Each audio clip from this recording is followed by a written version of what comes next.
오밤중 뉴스 함께하고 계십니다. 자, 매주 토요일 이 시간에는 정치루킹 이인혜 기자와 함께하는 순서 마련해 놓고 있습니다. 오늘도 이인혜 기자 나와 있습니다. 안녕하십니까? 안녕하세요. 이인혜입니다. 이제 본격적으로 대선 기간이 시작됐기 때문에 점점 바빠지시지 않을까 싶네요. 오늘이 등록이니까 이제 오늘부터 본격적인 선거운동 시작되는 거죠? 이제 5월 12일부터 시작이라 아마 5월 10일이구나. 예. 네, 그래서 그 전 10일, 12일, 1일 이때는 아마 유세나 뭐 선거운동을 어떻게 할 건지 구체적인 계획들 다시 한번 확인할 것 같고요. 저도 12일부터는 매일 서울시당에서 출근하면서 네, 살펴볼 예정입니다. 조금 안심해도 되지 않을까 싶은데 조금 느슨하게 해도 될 것 같은데 저쪽에서 하는 게 꼬라지가 야 이게 뭐 총 단결해서 덤벼 들어도 이기지 못할 그런 상황인데 아주 그냥 뭐 총천연색으로 지금 분열이 돼 있어가지고 그러니까요. 볼만해요 아주. 근데 저희가 그럴수록 우리 더 긴장의 끈 놓지 말자 그런 얘기들을 많이 해요. 사실 이제 어쨌든 사법살인을 하려고 했지만 그것도 안 되고 뭐 여러 가지 시도를 해봤지만 이재명 후보를 제거하기 위한 움직임들이 다 좌절된 마당에 이제 뭐 그런 얘기는 있어요. 뭐 테러를 감행해서 실제적으로 정말 물리적으로 제거를 할 가능성도 있다는 얘기들이 많아서 지금 계속 그런 얘기 나오죠. 그러니까 그런 얘기들도 있다가 보니까 지금 당내에서는 사실 긴장을 절대 늦추지 말고 지역구 의원님들도 각 지역에서 활동할 수 있도록 이제 대부분 중앙당에서 뭐 이제 속된 말로 여기서 기웃거리지 말고 무조건 지역에 가서 민심 한번 더 살펴보고 경청하면서 유세를 해라 이런 얘기들을 많이 하시고요. 이제 시도당에서도 이제 각 지역마다 분배된 지역들이 있으니까 그 지역 안에서 활동을 꾸준하게 잘 해라라는 지침들이 떨어져서 절대로 긴장을 늦춰서는 안 된다 이런 얘기들이 많은 것 같습니다. 뭐 많은 분들이 그렇게 말씀을 하세요. 이제 긴장을 늦추면 안 된다. 근데 사실 지금까지 긴장 한두 번씩 늦췄다가 우리가 정말 큰 뒤통수를 맞았잖아요. 헌재도 한번 뒤통수 맞고 대법원에 뒤통수 맞고 뭐 그 사이에 한덕수나 뭐 최상목한테는 수도 없이 얻어 터지고 뒤통수가 납작해졌어요. 예. 그런 상황이기 때문에 이제는 절대 우리 긴장 놓지 말자, 풀지 말자라는 마음이 생기는 게 당연할 것 같아요. 진짜 물리적으로 이재명 대표를 제거하려고 들지 않을까. 제일 걱정은 사실 지금도 저도 그래요. 맞아요. 무슨 짓을 할지 모르는 자들이라 뭐 저격총이 반입됐다는 얘기도 지금 들리고 뭐 HID도 계속 있다고 복귀를 안 한 미복귀 HID 요원들도 있다고 하고 심지어 계속 이재명 대표 주변을 알짱거리는 이상한 사람들도 보이고 그러니까 많은 분들이 보셨을 거예요. 꼭 이재명 대표 지방이든 어디든 가시면 그 일정 따라가는 좀 이상한 사람 계속 나타난다는 거 우리가 보잖아요. 그런 거 보면서 마지막까지 최선을 다해야 되지 않겠나라는 생각이 들어요. 사실. 네. 우리 뭐 이인혜 기자가 또 많은 역할을 하시리라 생각해 봅니다. 네, 많이 좀 했으면 좋겠는데요. 마이크 잡는 거에 유세차 타고? 아마 저는 그 민주당 서울시당 그 유튜브 채널이 있어요. MTV라고. 그래서 그 안에서 주로 방송 활동을 좀 하게 될 것 같고요. 그리고 청년 유세라 해서 이제 서울 청년들 위주로 아마 꾸려서 유세 현장을 좀 다니지 않을까 싶습니다. 볼만하겠네. 따라다니면서 한번 찍어줄까? 기자님이 보시면 너 그렇게 하면 안 되지. 이인혜 기자 그거 아니야. 이때 말은 이렇게 해야 돼. 저때 말은 저렇게 해야 되고 이제 또 코치를 해주시겠죠. 빨간 펜 들고 네, 이제. 무섭습니다. 빨간 펜 이런 거 이제. 네, 기자님이 평소에 웃고 계시지만. 그러니까 빨간 펜 기자님한테 빨간 펜을 받았던 수많은 기자들이 울었다는. 운 사람은 없어요. 네, 뭐 얘기가 있던데요. 울다니 운 적은 없고 10년이 지나도 100년이 지나도 머릿속에서 지워지지 않는다고. 예, 뭐 그런 소문이 있긴 합니다. 네. 그 호호 기자님이라고 호랑이 호자 2번 붙여서 아주 엄하고 무서운 그런 얘기도 있었어요? 그런 얘기가 있다고 어디서 들은 것 같긴 한데 아닌가요? 나는 처음 들었어요. 어쨌든 엄청 무서웠다고 들었습니다, 저는. 그래서 기자님한테 그 유세 현장 보여줬다가 한 소리 들을까봐 모른 척 해야겠어요. 네. 자, 그러면 오늘 준비된 얘기로 넘어가죠. 네, 오늘 준비된 주제는 건진 게이트에 대한 얘기를 좀 하려고 하는데요. 네. 사실 이제 내란 관련된 얘기들이 이제 많이 나오고 또 대선 전국에서 여러 이야기들이 나오긴 합니다만 우리가 그 윤석열 김건희와 관련된 수사는 계속해서 좀 잊지 말고 기억을 해야 될 것 같은데요. 지금 윤석열 김건희가 최근에 압수수색을 받은 게 이 건진 게이트 때문인 거고 건진법사와 통일교 그리고 김건희의 유착 의혹들이 계속 드러나고 있기 때문에 이 부분에 대해서 오늘 좀 한번 좀 뭐라고 그래야 될까요? 브리핑 차원으로 다뤄보려고 합니다. 건진법사가 통일교 쪽하고 연결이 돼 있는 모양이더라고요. 그래서 통일교에서 김건희한테 보내는 뭐 장신구라든지 옷가지라든지 또는 뭐 여러 가지 민원 사항이라든지 이런 것들을 전달하는 메신저 역할을 한 걸로 네. 이렇게 보이잖아요. 네네. 지금 검찰 수사도 그쪽으로 집중되고 있는 거고요. 그렇죠. 그렇게 보면 진짜 김건희의 아킬레스건이 건진이다 이렇게 볼 수도 있겠네요. 근데 건진법사 그 사실 그 내쳐진 상태 아니었던가요?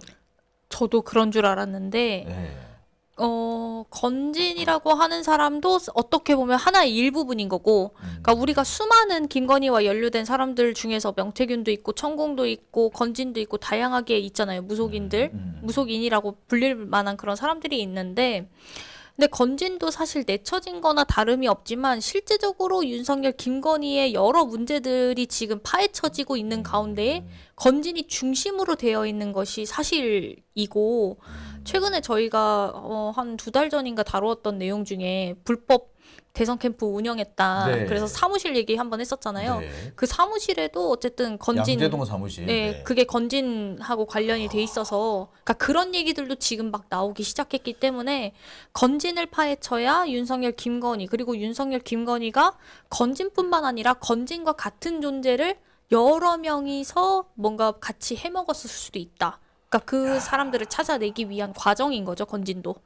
그러니까 정권 초기에 내처짐을 당했는데 그럼에도 불구하고 그때까지 해먹은 게 장난 아니다. 그렇죠. 사실 내쳐졌다고 하지만 내쳐진 것도 아니고 꽤 유지는 해왔던 상태인 걸로 보입니다. 내치는 척 했으나 그건 이제 외형상 그런 것이고 자기들끼리는 또 계속 주거니 받거니 네. 했었다. 네. 야, 그러면 이 건진을 파헤치면은 명태균만큼 나오나요? 많이 나오죠. 명태균은 지가 건진보다 낫다라고 얘기하는데 어떻게 보면 어떤 곳에서는 건진이 명태균보다 훨씬 윗선이다 뭐 그런 얘기도 있고. 사실 지금 보여지는 걸로 보면은 명태균보다 건진이 조금 더 문제가 심각하긴 한 것 같고요.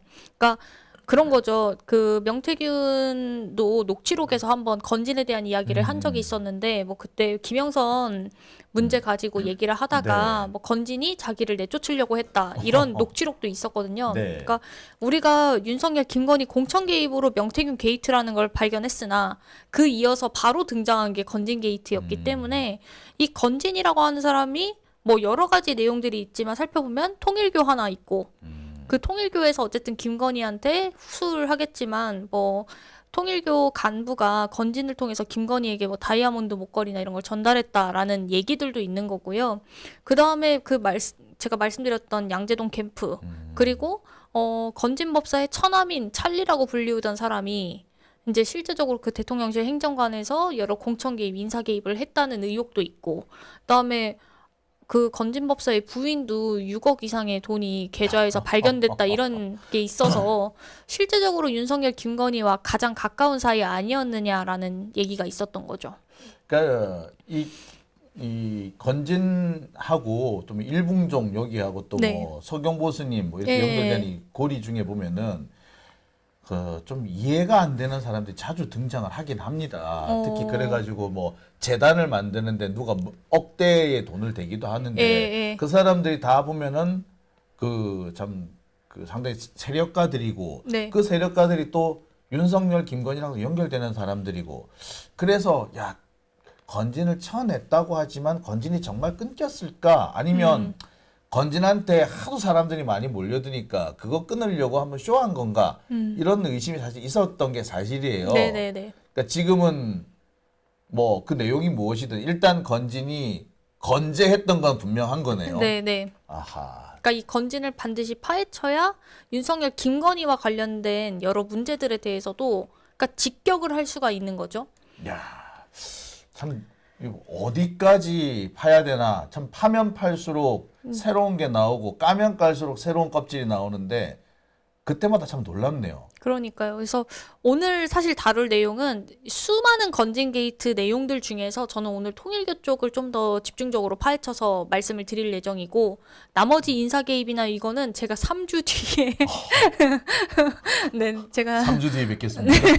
네. 예. 네, 뭐 부부 클리닉 지금 사랑과 전쟁 같은데. 네. 5가지 의혹들이 있다고 그러더라고요. 그러니까 통일교와 관련해서 5가지 혐의. 통일교회만 네. 5가지. 네, 네, 네. 야, 그 건진 의혹 중에서 통일교 관련 의혹만 5가지. 네, 그렇게 있는 어마어마하네요. 거죠. 네, 그 통일교 관련된 내용들 지금 여기 설명된 거를 좀 같이 보면은 네. 지금 이 통일교 간부 윤 씨라는 사람이 있어요. 이 사람이 지금 문제가 되는 거고 이 사람이 이제 통일교 2인자. 이고 실제적으로는 그 통일교도 파가 2개가 있습니다.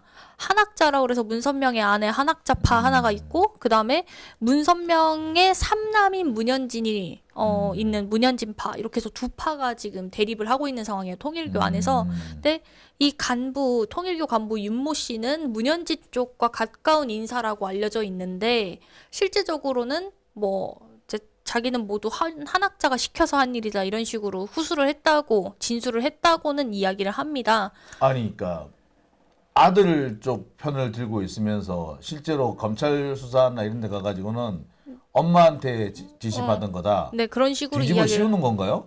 약간 그런 게 아닌가. 그러니까 어떤 어허. 알력 다툼이 분명히 있는 거는 사실인 것 같다. 야, 그 동네도 재밌네. 예, 그렇게 보여집니다. 야, 참네. 이걸 뭐라고 해야 될지 모르겠습니다만 하여튼 그런 네. 희한한 일이 벌어지네요. 네, 그러니까 어쨌든 그 희한한 일들 가운데에서 지금 실제적으로 그 윤모 씨가 추진을 하려고 했던 통일교 여러 사업들이 있어요. 그 사업들을 윤 정권과 유착을 해서 추진을 하려고 했던 거고 아하. 그 매개체로 건진을 이용했던 거죠. 야, 그래서 참. 5가지 의혹을 여기 읽어드리면 20대 대통령 취임식 초청, 그 다음에 캄보디아 메콩강 핵심 부지 국가단위 공적 개발원조 연대 프로젝트, 통일교의 YTN 인수, UN 제5사무국 유치, 통일교 국제행사 서밋 2022엔 리더십 컨퍼런스의 교육부 장관 초청 관련 청탁 의혹. 그러니까 통일교 사업에 정권에 있는 인사들을 좀 이용한 그런 것들이 있는 거죠. 대통령 취임식 초청 글쎄 뭐 이것까지는 뭐 그럴 수도 있는데 ODA 같은 경우는 이게 간단한 문제가 아니에요. 이건 우리나라뿐만 아니라 여러 나라가 얽힌 문제고 네. YTN 인수 같은 경우는 이거는 되게 민감한 문제입니다. 그렇죠. 뭐 UN 제5 사무국 유치 이거는 글쎄 이걸 가능한 가능한지는 건, 모르겠으나 이게 아마 통일교 쪽에서 내부적으로 자기들이 막 이렇게 계속 강조해왔던 사업으로 알고 있어요. 네, 맞아요. 그러니까 이게 국가 단위 사업이 되면은 통일교의 영향력을 대외적으로 과시할 수 있는 그런 이유가 되지 않을까 싶어요. 그러니까 결국에는 통일교의 영향력을 좀 알려달라 뭐 이런 취지가 많이 섞여 있다고 봐야 되겠네요. 그러니까 이거는 좀 저도 조심스럽게 유추를 하는 거지만 실제로 통일교가 일본에 넘어가서 그 일본 쪽에서도 그 이제 자민당 의원들, 뭐 아베도 그렇고 여러 의원들과 접촉하면서 사실상 그 통일교의 지배력을 굉장히 많이 확대를 했거든요. 그래서 일본 같은 경우에는 통일교를 거치지 않으면 자민당 의원들이 어디 좀 진출하기가 힘들다라는 얘기가 나올 정도로 통일교가 국가 사업과 많이 연계해서 그러니까 국회의원들이나 뭐 정부 인사들과 많이 이제 커넥션을 가지면서 영향력을 확대해 온 것처럼 이번에 한국도 윤석열 김건희가 있으니까 이때다 싶었겠죠 아마. 그래서 그 영향력을 확대하려고 이런 사업들을 벌인 게 아닌가 싶습니다. 사실 통일교 쪽 사람들이 상당히 극우 성향이에요. 그러니까 80년대, 90년대 이때도 대학 내에서 소위 말하는 우파 운동, 본인을 우파라고 얘기하는 몇 안 되는 사람들이 그 통일교 쪽 사람들이었어요. 원리연구회인가 뭐 그때 그랬었는데 그랬던 사람들이 지금 이런 활동을 한다는 게 어떻게 보면은 얘네들이 우리나라 극우 세력들의 총본산 같은 그런 느낌이거든요. 저는 그렇게 항상 느껴지거든요. 그렇죠. 그러니까 통일교 쪽이나 뭐 신천지나 사실 뭐 비슷한 애들인데 걔들이 그렇게 좀 신흥 종교 애들이 우리 보통 사입이라고 얘기하는 얘네들이 좀 극우 쪽으로 흐르는 이유가 사실 그것 때문이다라고 다들 많이 봐요.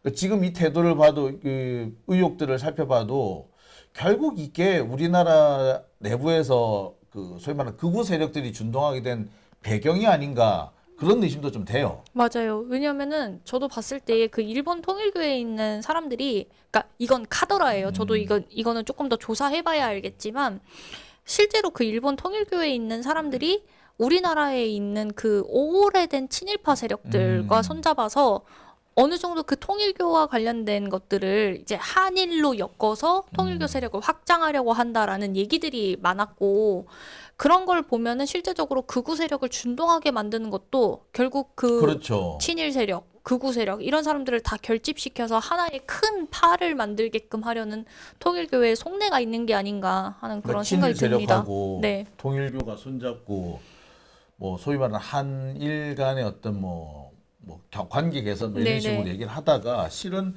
자신들의 영역을 확대하고 영향력을 확대하는 그런 꼼수로 쓰려고 한다. 이렇게 볼 수 있는 대목이 많다는 거죠. 그렇죠. 그렇죠.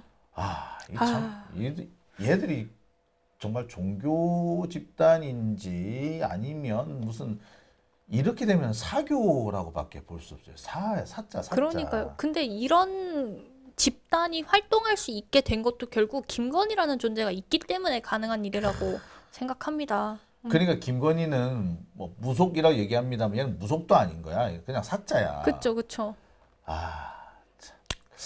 근데 지금 아까 보니까 이 캄보디아 얘기가 나오더라고요. ODA 사업. 요 네. 얘기 좀 해보죠. 이게 간단한 문제는 아닌 것 같습니다. 네, 그렇습니다. 지금 이 캄보디아 건이 좀 큰 건인데, 이제 그 윤모 씨, 그러니까 통일교 간부 윤모 씨가 실질적으로 캄보디아 관련된 그 ODA 사업을 좀 추진하려고 했었대요. 왜냐면은 캄보디아나 이런 좀 소위 말하는 제3세계에 있는 곳들, 개발도상국들을 엮어서 개발을 어느 정도 시켜놓고 그걸 이제 뭐 통일의 이제 본산지로 만든다. 뭐 약간 이런 취지였어요. 보통 이제 통일교에서 이야기하는 게 한국에 대한 통일도 있지만 세계 통일. 이라고 해서 평화와 뭔가 약간 그런 느낌들 있잖아요. 그러니까 그런 것처럼 이제 국가 간의 어떤 연대, 연합을 통해서 실질적으로 통일 국가를 만든다. 그러니까 좋은 의미는 다 갖다 붙여서 그런 사업들을 벌이려고 한 거죠. 그렇게 해서 실제로 그 공적 개발 사업에서 돈이 나오잖아요. 그럼 그 나오는 돈을 가지고 또 꾸리려고 했던 거예요. 그러니까 한마디로 이권 사업이죠. 그렇죠. 이게 뭐 좋게 다 이렇게 포장을 합니다만 이 전 세계 뭐 부자들이라든지 주요 국가 기업들이 기부를 해서 이게 진행이 되거든요. 이게 그 보통 뭐 누구누구가 뭐 어느 기업이 유엔에 뭐 기부를 했다라고 하면 보통 이렇게 여기에 이런 데 들어가요. 이제 그 제3세계 국가나 개발도상국가 개발 사업으로 많이 들어가거든요. 근데 네. 이 사업을 자기들이 따오겠다는 얘기 한마디로 그렇죠. 예. 이권 사업을 따오려고 하는데 이권 사업이에요. 마치 현대가 옛날에 그 경부고속도로 건설 사업을 그 수주했던 것과 똑같아요. 그러면서 네.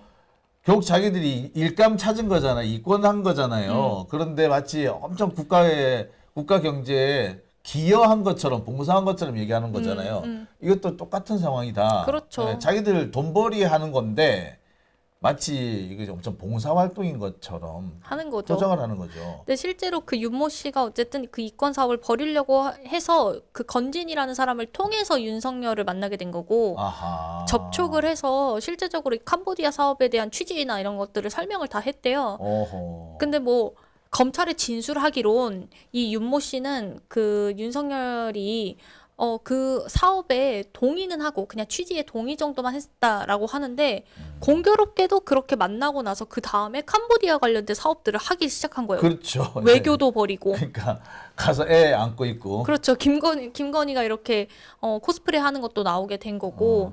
그렇게 해서 여기 내용을 보면 지금 기획재정부에서 한 캄보디아 ODA 통합정책회의에서 이제 지원 한도액을 7억 달러에서 15억 달러로 늘렸다라는 내용이 있어요. 그러니까 이게 윤석열 만나고 바로 그 다음에 벌어진 일이거든요. 그러니까 어쨌든 통일교 일을 돕기 위해서 이 윤 정권이 그러네. 대대적으로 일을 벌였다라고 의심할 만한 대목인 거죠.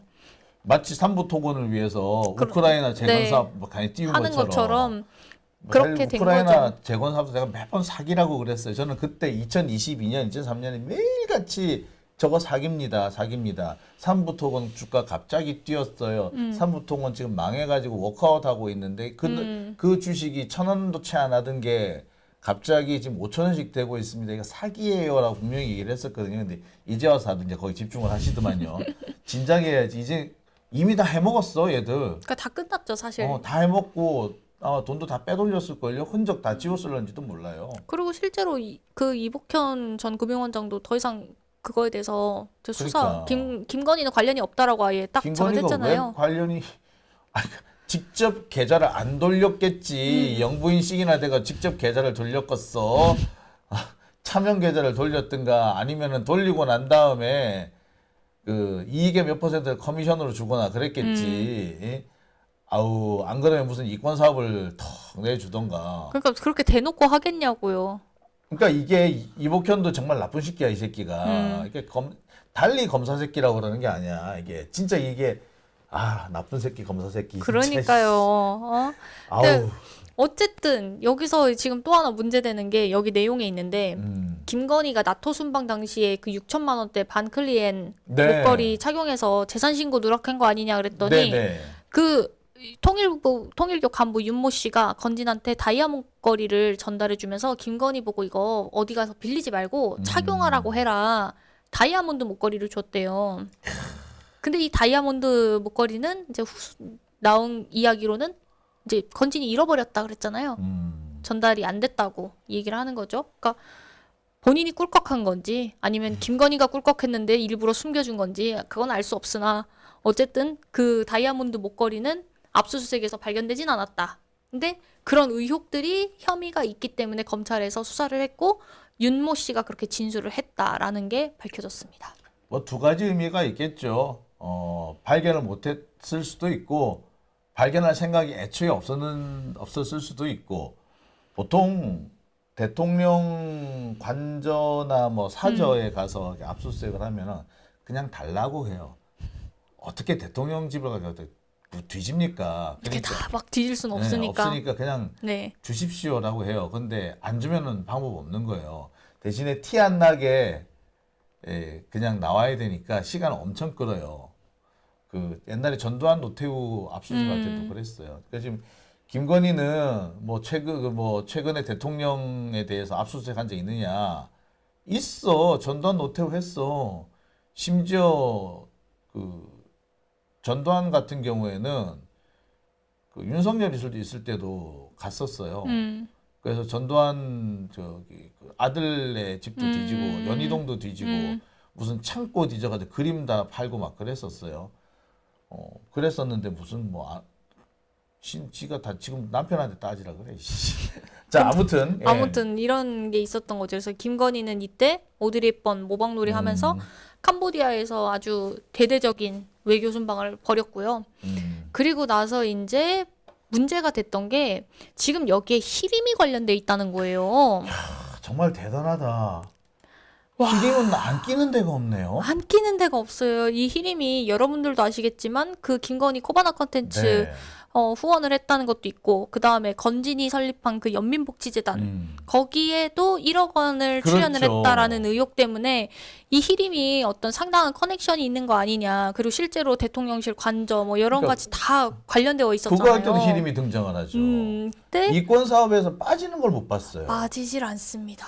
그러니까 이 히림이 여기서도 등장을 하게 되는데 이제 그 윤모 씨 진술에 의하면 실제적으로 건진한테 뭐 희림 대표도 같이 보시죠 하면서 뭐 희림 대표하고 연락했다는 얘기도 있고 뭐 아무튼 그런 진술들이 이미 확보가 됐대요. 그래서 희림과의 관련성도 있지 않냐라고 하는데 뭐 당연히 희림 쪽에서는 아니라고 하지만 결국에는 캄보디아 그 이권 사업 개발을 하려면 실제로 그 개발하는 주체가 있어야 되잖아요. 그렇죠. 그러면은 거기에 이제 희림이 들어가서 활동을 하겠다.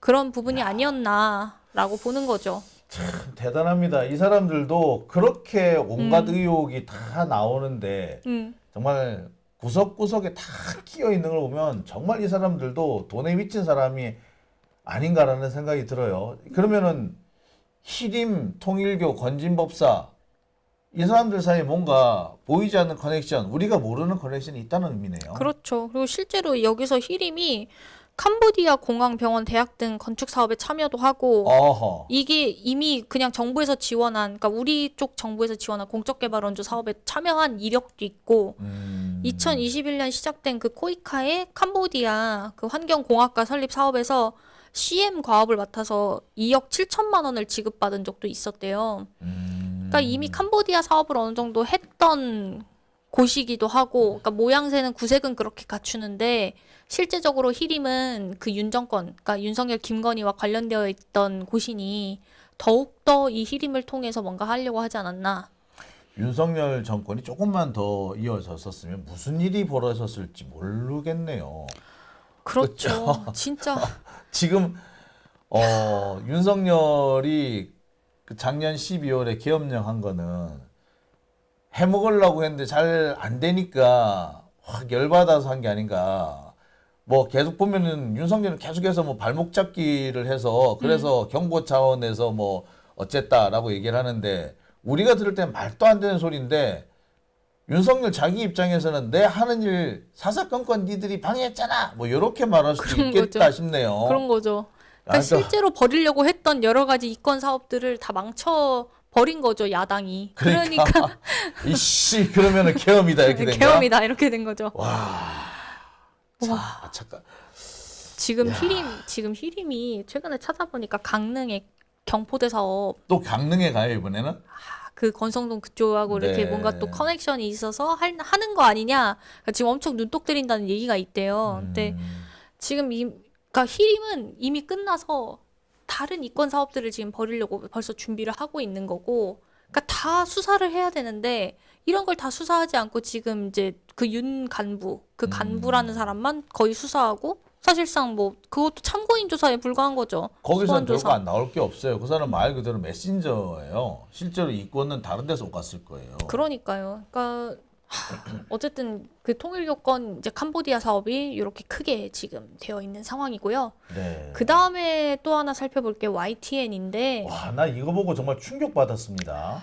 그러니까요. 저는 이 YTN을 매각한다라고 했을 때도 사실 물론 우리가 그때는 이제 민영화라는 개념으로 이제 이해를 했기 때문에 그래 뭐 그럴 수 있다 치는데, 그럼에도 불구하고 이 갑자기 YTN을 이렇게 매각을 시킨다고? 라는 의문이 좀 있었거든요.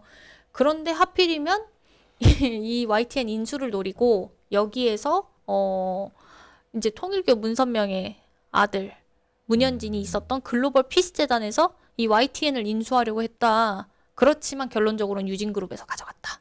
이렇게 된 거죠.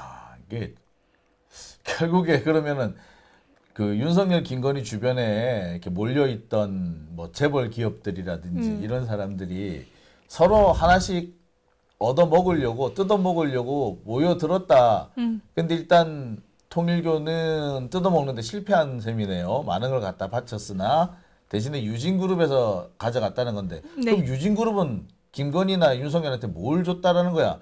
거기는 또 지금 분위기 보면 더 어마어마한 걸 줬어야 돼. 그렇죠. 근데 정확하게 뭐가 나오지는 않는 상황인데 어쨌든 이 글로벌 피스 재단이 문제가 되는 거는, 그러니까 지금 여기에서 이 YTN 인수권을 한학자가 시켜서 했다라고 얘기를 했거든요, 검찰에. 그 윤 간부가. 그러니까 이걸 지금 보게 되면 우리가 이 큰 그림 안에서 한번 생각해 보면 이 문현진이라는 사람이 있고, 이 문현진이 실제적으로 그 윤 간부라는 사람을 통해서 어쨌든 일을 벌이게 되는 거죠. 그리고 그 문현진이 건진하고 알고 있던 사이인데 향간에 들리는 얘기로는 그 김건희의 새아빠로 불리던 그 김충식, 네. 그러니까 최은순의 내연남으로 불리던 그 김충식이라는 사람이 여기 연관돼 있어서 실제적으로 문현진과 건진을 엮어준 게 김충식이라는 얘기가 있대요. 그래서 엮게 된 거고, 그 건진이라는 사람이 실제적으로 어쨌든 이 김충식은 검경 이런 사람들을 많이 하니까 봐주기를 통해서 어쨌든 하나 세력을 검경을 꾸린 거고, 통일교 쪽을 연관지어서 이런 윤석열, 김건희 이권 사업에 활용을 하려고 했던 게 아닌가. 일단 김충식이라는 사람은요, 그 어떤 그 일을 벌이는 사람이죠. 일을 기획하고 그 진행할 수 있는 그렇죠. 사람이에요. 그래서 그 과정에서 보통 좋게 보면 사업가인데 그 과정에서 권력이라든지 또는 불법적인 행위도 얼마든지 할 수 있는 사람으로 해왔던 사람 이렇게 보시면 되는 거예요. 그래서 그 사람이 그래서 끼어들었다는 것은 김충식 등등이 뭔가 이권 사업을 하나 기획해서 진행을 해왔었다. 그렇게 되는 거죠. 최종적으로 성공했는지는 또 지켜봐야 되겠지만 현재까지는 뭐 성공해 본 것 같진 않아요. 근데 어쨌거나 이런 일들이 진행됐었다. 이렇게 봐야 되는 거네요. 네.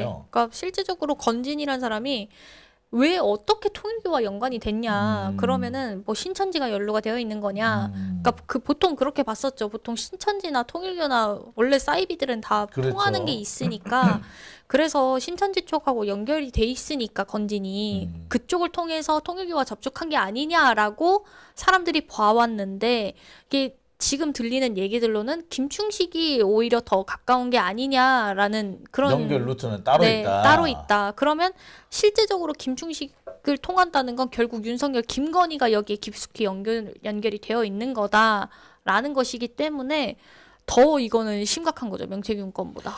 그 가평에 그 통일교 무슨 궁전 같은 게 있잖아요. 있잖아요. 예.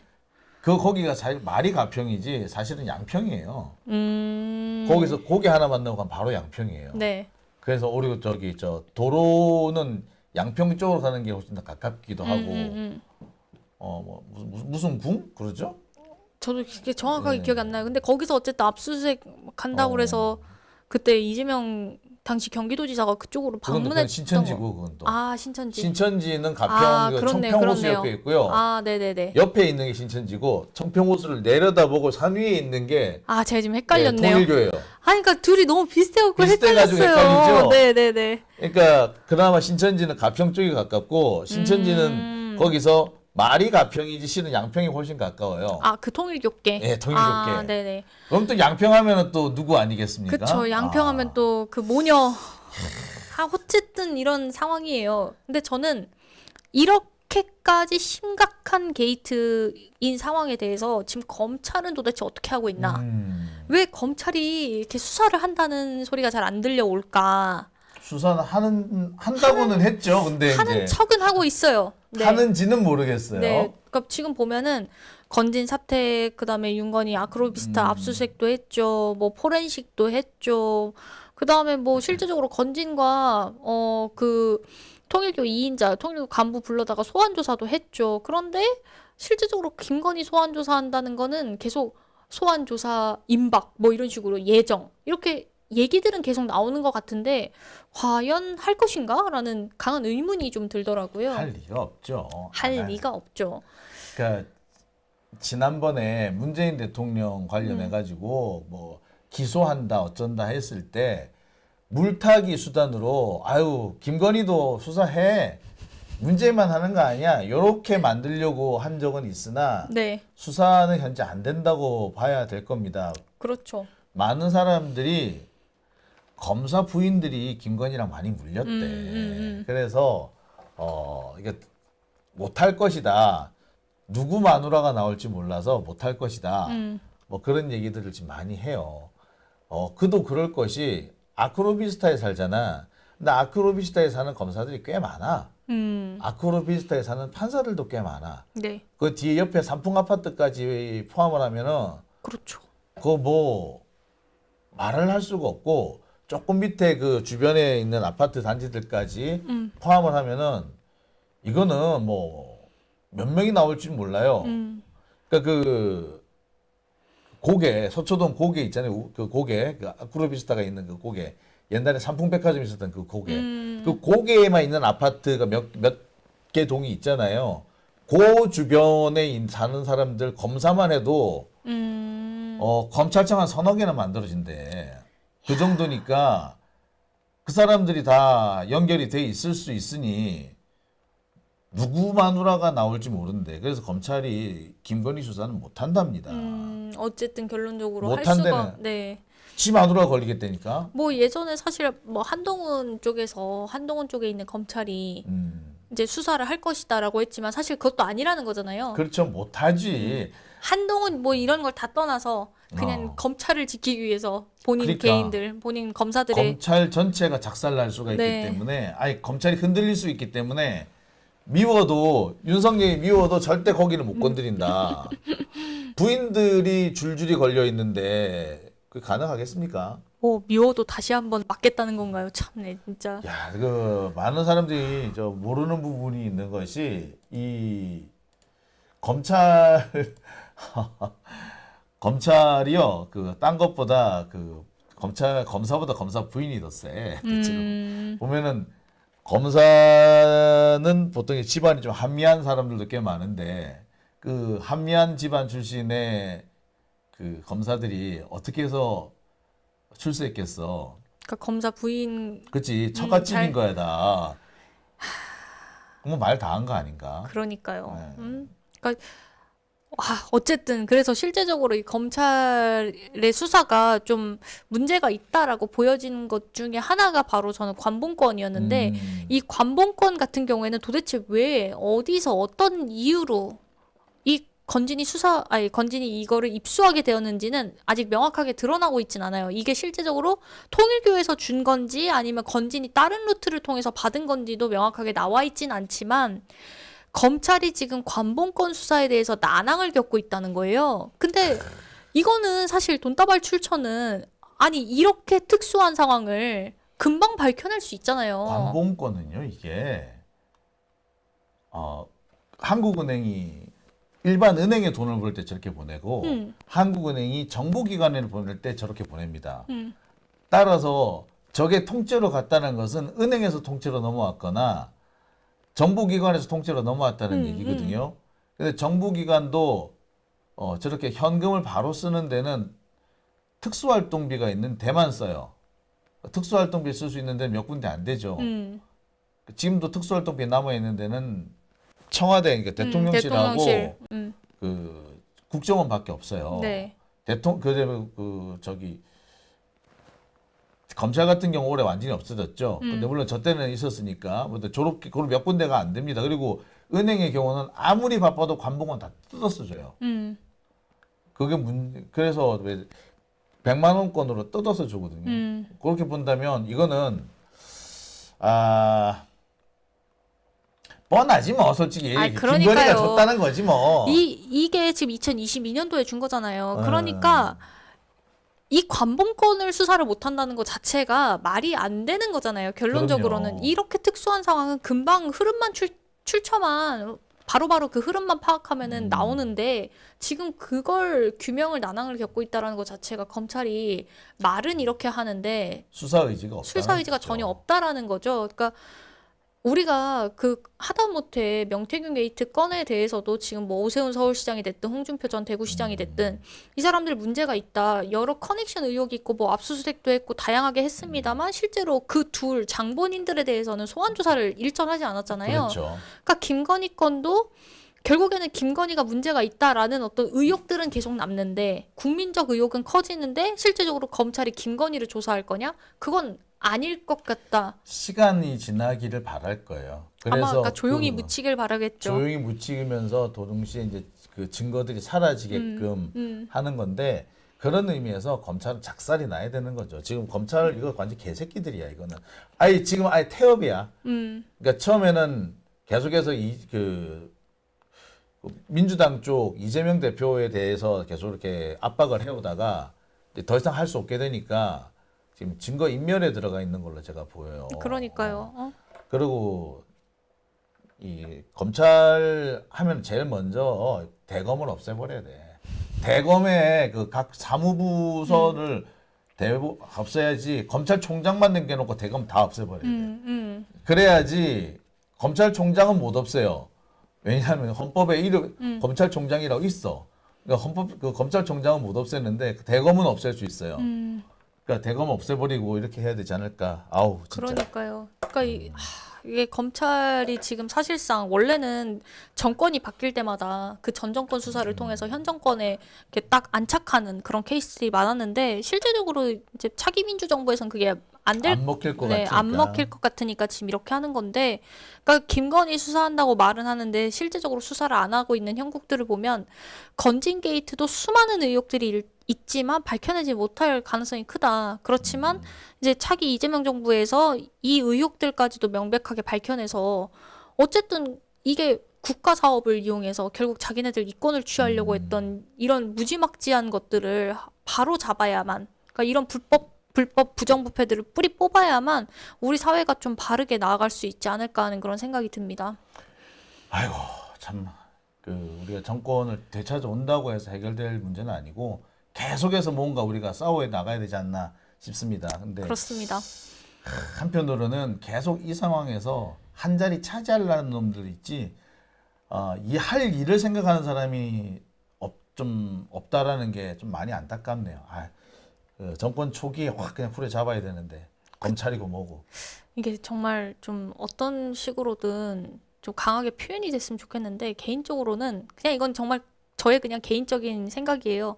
이렇게 문제가 있는 검사들이나 이런 법조인들을 이렇게 묶어놓고 돌팔매질을 좀 돌을 던져야 되지 않나 국민들이. 그러니까 그런 보여주기도 좀 필요한 것 같아요. 제가 봤을 때는. 네. 검사들한테 좀 필요할 것 같아.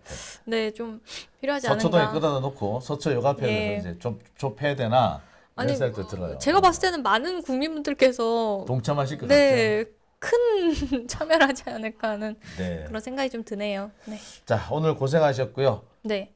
다음 주에는 선거 제가- 유세를 가실 예정이라고요. 제가 한 3주, 지금 이제 저희가 딱 3주가 남았어요. 이제 3주 남게 되면은 거의 토요일마다 제가 이제 일을 해야 돼서 아마 3주간은 여러분들을 뵙지 못하게 될 것 같고 3주 후에, 그러니까 네. 4주 후인가요? 정확히는? 예, 4주 후에 뵙겠습니까? 네, 4주에 뵙게 될 것 같습니다. 네. 네. 그때까지 고생하셨고요. 예. 저 잊지 않으시겠죠? 그럼 보고요. 아니, 어쩐지 번호를 지울 것 같은 그런 네. 안 좋은 느낌이 좀. 자, 이재명 정권 하에 다시 만나도록 합시다. 네, 알겠습니다. 이재명 대통령의 시대. 네. 자, 들어갑시다. 네, 이제. 들어가고. 예, 들어가서 뵙시다, 우리. 네, 들어가고 뵙도록 하겠습니다. 네. 네. 고생하셨습니다. 고생 많으셨습니다. 자들